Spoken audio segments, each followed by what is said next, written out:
By the way, I'd just like to say, if Auburn would have met Michigan State in the finals or anything, 20-point dub. Just want to put that out there. Write whatever reports you want to write. It's about Auburn, so I'm not going to get in no trouble. Put it out there. Just let that go ahead and be said. So, look, well, Josh was hurt, so Josh can't say anything.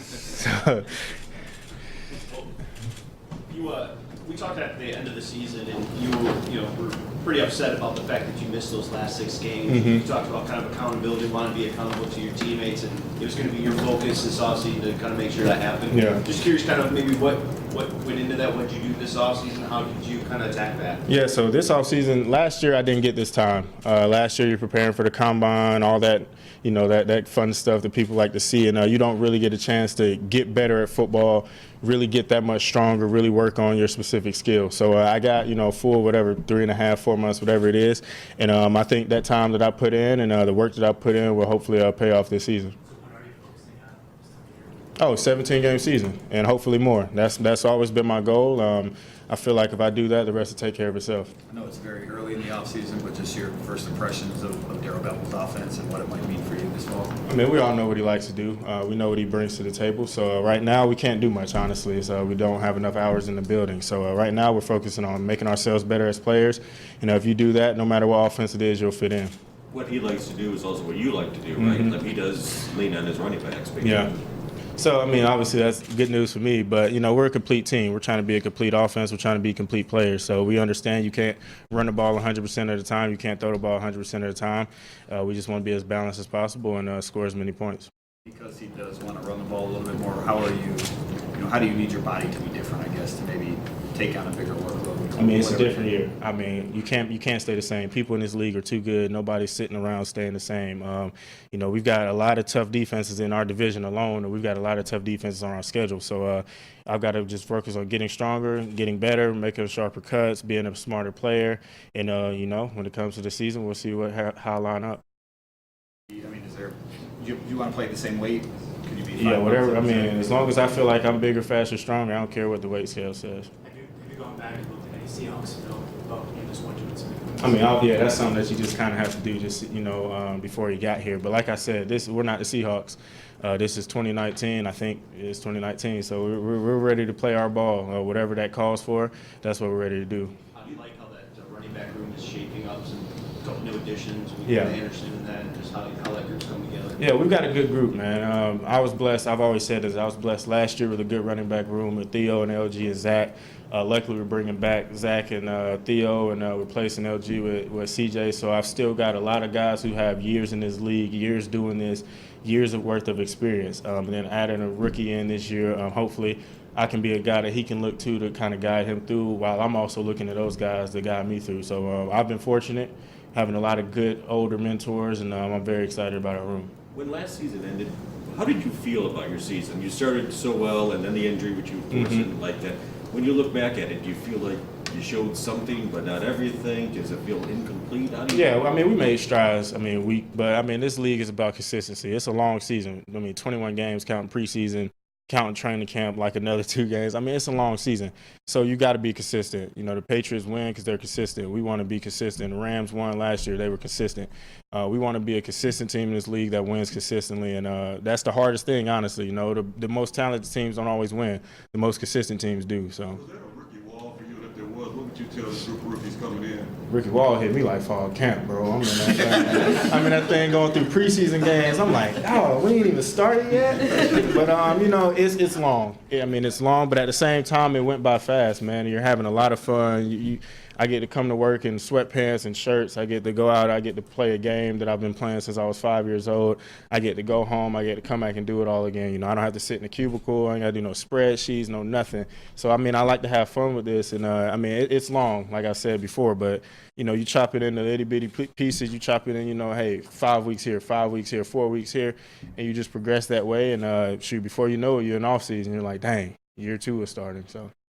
Success. In that regard, a little bit. Do you think that even though your season got cut short, that you played enough, and experienced enough, and saw enough to know what it takes to play in this league now? Yeah, I mean, it doesn't take you long to see what you need to do to be in this league because guys are so good. I mean, I look up and we're playing against Bobby Wagner, Khalil Mack, Aaron Donald. People are the superstars of the league. You realize very quickly what you need to do to be successful. Obviously, game after game, year after year, definitely helps you. But you know kind of what the level you need to play at, the level of attentiveness you need to be at, the level of focus you need to be at pretty quickly. You had some success running to the edges last year. Mm-hmm. When you had guys like Jesse James and TJ Hawkinson, too, pretty good blocking tight ends by reputation. How much more, I guess, consistency can you have running to the outside of the formation? I guess we're going to find out. Just like I've heard about them, they've heard about me, we've all heard about each other, but at the end of the day, I'm going to look at them and they're going to look at me, and one of us going to have to do, both of us going to have to do our job. So, you can't go off what you've heard. And we all understand that. We all know it's a new year, new team, new scheme, new guys we're playing against, we're going against. So our focus is to just keep getting better, be the best we can every day, so I can look at them and count on them, and they can look at me and do the same, I hope. Yep, I'm ready to go. What's your vision for how you'll be used this year? However they want to use me, they don't. I don't have enough juice to make any play calls or any adjustments. So, whatever they tell me to do, that's what I'm willing to do, and that's kind of how I've always been. They want me to do this, I'll go do it. They want me to do that, I'll go do that, and see where the chips fall. You were pretty excited when they drafted Hawkinson, right? Didn't you? You reach out to him and Yeah, I tweeted him. He ain't got to respond to me. I understand. Yeah, it's all good. Is that right? Yeah, but like I said, I was excited. First of all, I know where he comes from. Iowa football. I know what kind of football they play. I know he's going to be a worker because that's all there is there. They're a hard-working crew. Their strength coach is a hard-working guy. Our strength coach at Auburn told us all about him. So I know what kind of guy we're getting. That's why it kind of excited me. With all you've heard with Bevel and they drafted a tight end who can block and everything else, do you mentally have to get ready for a bigger workload? Because obviously a lot is going to be on you. I prepare. I try to prepare every game like I'm getting 30 carries. My last year at Auburn did teach me that. Prepare every game like you're getting 30 carries. So if you get 8, you're like, wow. Okay, I'm ready to go back at it again next week, and the next week after that, and the week after that. So I go in there. Obviously, that's not realistic unless you're like Ezekiel Elliott. That's not realistic, but, that's the kind of mindset I go in with. This is a little bit random, but you seem like you got a little bit of personality. Obviously, having some fun today. How would you feel if Hard Knocks was here? Hard Knocks? Yeah, if you were on Hard Knocks. Oh. We said Hard Knocks. Hard Knocks, I ain't got no comment on that. That's I'm not commenting on. Nah, I don't care. Nope. Y'all save that for the head coach. I ask him about that. I ain't got nothing to do with that. What's the challenge of, 3 different coordinators, 3 different schemes in 3 years for you? Yeah. Player? It's a little difficult, but at the same time, I feel like I got the lucky end of the stick. So you got guys who've been here for 3, 4, 5 years, however long they've been here running an offense. They've got stuff ingrained in them like it's muscle memory. For me, last year, my first year, I had to learn all that stuff. I'm basically just restarting again this year. So I don't have any of those just nailed in habits, that some other guys might have just from being with our previous coordinator. And so I feel like I kind of got lucky under the stick.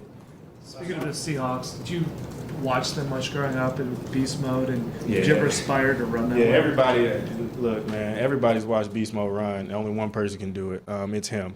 So you could try to take little things, the way he drives his legs, the way he moves his feet, the way he's always leaning forward, never loses yards. But, trying to copy that will get you messed up. He's just one of a kind, man. It is what it is. He came through. He blessed the league with his play. He blessed the rest of the running backs to be able to watch them. And you take that and you give him a heads up, and you got to go back to playing the football that you know how to play. Kerryon, you're a big Game of Thrones fan, so Yeah. pretty active on Twitter Sunday. What was your reaction to the episode? Oh, I was going crazy. So I started watching season 1 way back like 2 or 3 years ago. Hated it. Absolutely hated it. So I came back this past fall camp, actually. Yeah, I'm stupid. I was watching Game of Thrones at fall camp.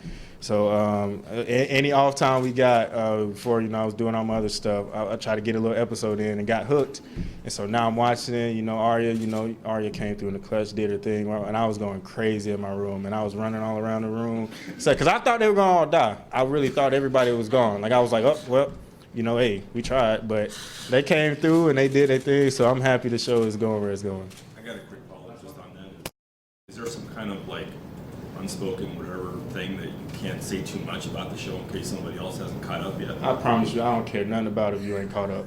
Look, the show has been out for so long. If you're not caught up by now, like that. Like last Sunday's episode kind of thing, like you got Look, watch it. I watched it. You can watch it. Like everybody's, man, I don't care. No, I don't care. I'll spoil it. I'll spoil it again too.